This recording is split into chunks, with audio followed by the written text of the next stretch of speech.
80% of people or more have failed their New Year's resolution by now.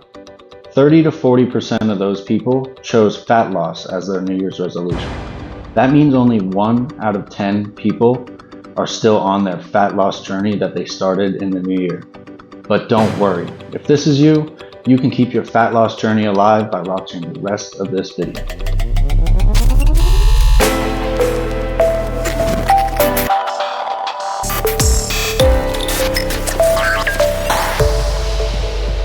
Are you struggling to lose fat? Are you struggling to come off the bulk from Thanksgiving and the holiday break? Well, this comprehensive cutting guide, this comprehensive fat loss guide will help you finally reach your New Year's resolution to lose weight for good, to cut off a few extra pounds, to lose that fat, to get that six-pack.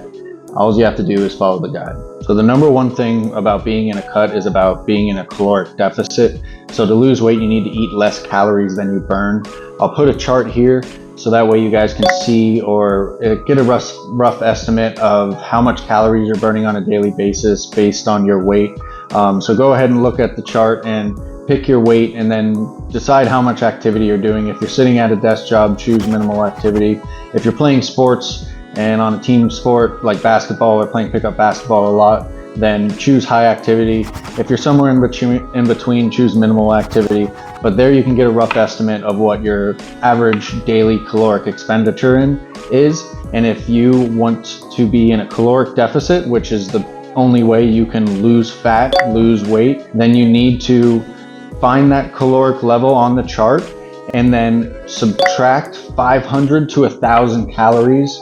I suggest reducing your caloric expenditure by 500 calories a day to be in a deficit. So let's say you look on the chart there, you pick your weight, you pick your activity, and it says you're not very active, you're pretty lightweight, and it says about 2,000 calories a day you're burning. So you take that, you do minus 500, and you get your caloric goal for the day, 1,500 calories, right? You're burning 2,000 calories a day on average, and you subtract 500, which means you can only eat 1,500 calories a day. That'll put you in a 500 calorie deficit. Once you know how many calories you're burning on a daily basis and how many calories you need to eat or how little calories you need to eat to be in a caloric deficit, losing weight and losing fat becomes a lot easier. It's no longer a mystery on which foods to eat and which foods not to eat. It just matters on how many calories you're getting in a day. So if you have 1,500 calories to eat, obviously you should prioritize getting at least 1 gram per pound of protein. If you're training and you're doing any kind of muscle growth program, or if you're losing weight at all in general, I recommend you to eat at least 1 gram per pound of your body weight. So obviously you take your body weight. If you weigh 110 pounds, it's 110 grams of protein. If you weigh 150 pounds, it's 150 grams of protein. But that should be your priority throughout the day, is to meet that protein goal every day. When you're losing fat, when you're in a caloric deficit, when you're losing weight, you are not only losing just fat. That's why they call it losing weight, and some people call it losing fat. It's actually impossible just to lose fat.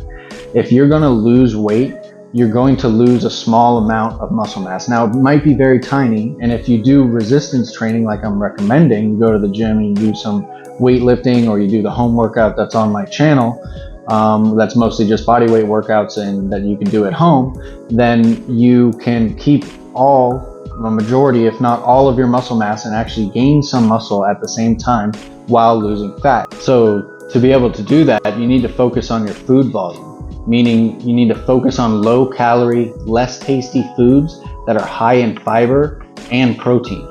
That way you can keep fuller for longer. When you eat high volume foods that are low in calories, like vegetables, fruits, lean meats, that are high in protein, meals altogether, vegetables and proteins and fruits that take up a lot of space on your plate but not a lot of calories, they will fill up your stomach and keep you full throughout the day and make you feel better because they're packed with micronutrients, phytochemicals that are in vegetables. Everyone knows that they need to be eating their vegetables and fruit.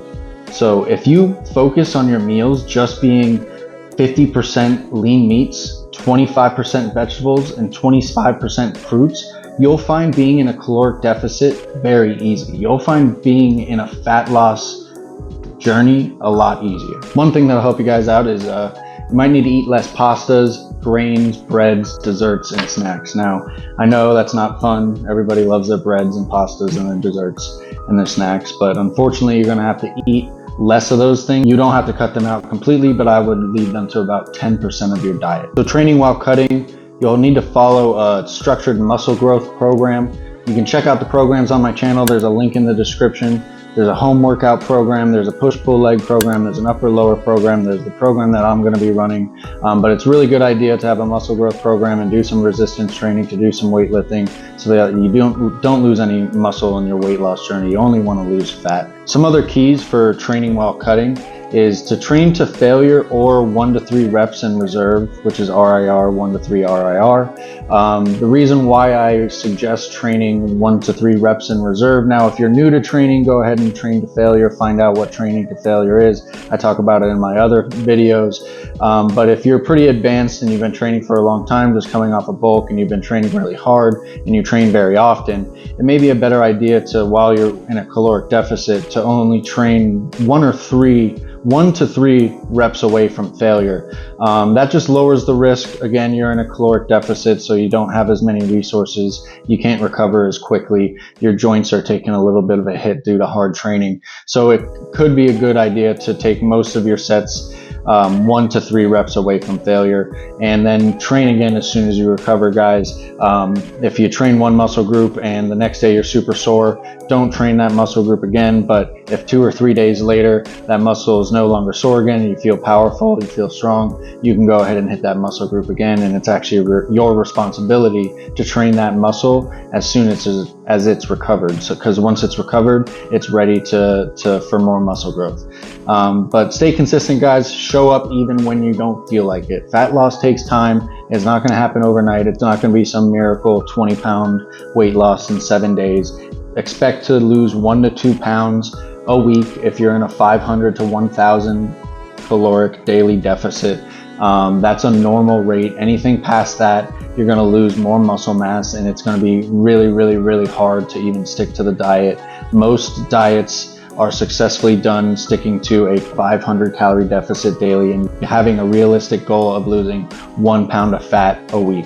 One quick tip, guys, while you're training while cutting or in a fat loss phase, consider eating within 3 hours before a workout. Not like a huge meal or anything heavy like that, but at least 30 grams of carbs and 20 grams of protein, because that'll really help fuel your workout, especially while you're in a cut. It's hard to find energy sometimes, and it'll just help you fuel your workout instead of getting burnt out after 30 minutes. Some diet adherence rules for you guys. This will definitely help you stay to your caloric deficit, stay to your fat loss journey. Always choose zero sugar diet or low calorie options. They're great choices. They're not bad for you. Diet Coke is just fine. There's plenty of healthy options as well, like Olipop, but you can pretty much find low calorie options, zero sugar options for pretty much any types of foods that you get. So spend some time at the grocery store, look at the macros, look at the nutrition facts, start to learn those things, guys. That's a real big key. Look at nutritional labels, find out how much calories are in items that you eat often. Try to go for the low carb, the low calorie, the low sugar option, the zero sugar options, the diet options, the keto options, and the high protein options, guys. This will just help you. High fiber options, these are all things to be looking out for. Dietary fiber under carbs. If you can get a lot of dietary fiber in, it's going to help you stick to your diet. And it's all a part of eating high volume and low calorie foods, which are mostly, fruits, vegetables, and lean proteins. They're high in fiber and high in protein. It's going to keep you full and make it easier to stick to your diet. Just as a quick rule of thumb, don't drink your calories. It makes it very easy to go over your caloric daily expenditure and not be in a caloric deficit anymore. If you're drinking a lot of calories, they don't fill up your stomach at all. They don't make you feel full, and you'll just be hungry soon after drinking them. And that's not the goal if you only have a few calories to work with every day. The other key is pretty obvious, but some people don't recognize it, but only eat when you are hungry.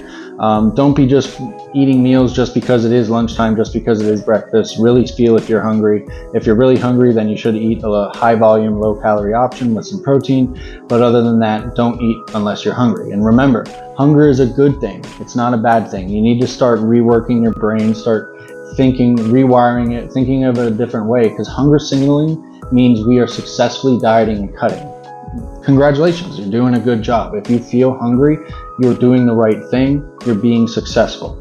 Another thing you might consider is a multivitamin on a fat loss, on a cut. If you're reducing the amount of food that you intake, then you might run into the problem where you lack some micronutrients. I really wouldn't worry about it unless you're really into a steep deficit or a really steep fat loss.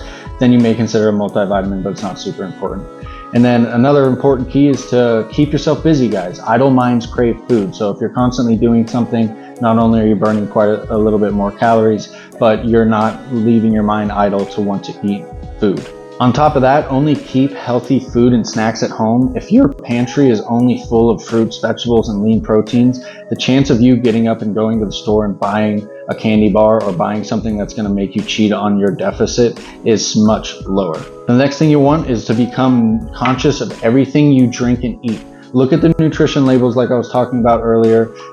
Every time you're putting food in your mouth, you need to be thinking about how many calories is this? Does it have fiber in it? Is it a high protein choice? Should I even be eating it in the first place? Am I eating it only for enjoyment, or am I actually eating it for nutritional value? You need to be thinking about these things every time you're making choices, guys. That's it, guys. I hope you enjoyed the video. If you did, please subscribe.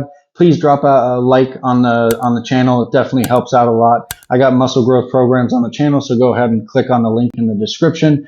Progressive Overload, the like button. Comment on video ideas, or if you have any questions. I've made other videos off of comments before. And please share with your friends. If you don't share with your friends, then you just won't get any gains.